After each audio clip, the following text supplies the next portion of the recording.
High, আমি মধু। Welcome to our channel sister art and blog station. দিনটা ছিল 12 অক্টোবর, যেদিন দিদির ব্রাইড টু বির জন্য একটা ছোট্ট গেট টুগেদার ছিল বনবীথি রিসর্টে। জায়গাটা ছিল ঘটকপুকুর সোনারপুকুরের ওইদিকে আমাদের অলরেডি প্রিভিয়াস মান্থেই ওটা বুক করা ছিল। আমাদের ডে আউট থাকার কারণে সকাল 11:30টায় চেক ইন আর সন্ধ্যে 6টা থেকে 7টার মধ্যে চেক আউট। বাকিরা না আসার কারণে আমি আর অনেক একটু জায়গাটা এক্সপ্লোর করে নিচ্ছিলাম।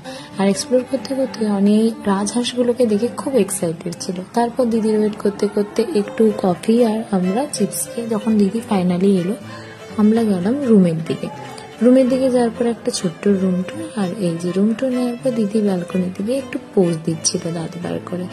তারপর তখনও দিদিরা না আসার কারণে আমরা 3জন চললাম সুইমিং পুলের দিকে, কারণ বাকিদের স্নান করার কথা ছিল না, ওরা রেডি হয়ে আসছিল।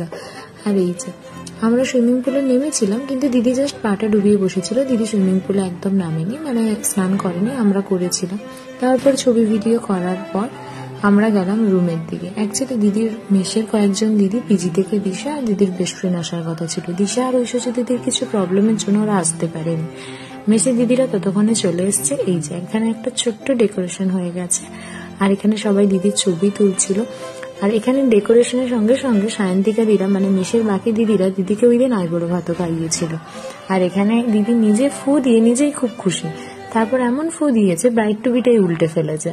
তারপর এই যে একটু মজা করতে করতে নাচ টাচ করে খুব মজা করার পর সবার বাড়ি যাওয়ার সময় এলো। সায়ন্তিকা দিদিদের একসঙ্গে ওরা 4জন বেরিয়ে গেল। তারপর আমাদের ডেস্টিনেশন আলাদা হওয়ার কারণে আমরা এক এক করে বেরোলাম। সন্ধ্যে 6:30 7টার মধ্যে আমরা বাড়ির দিকে রওনা দিলাম।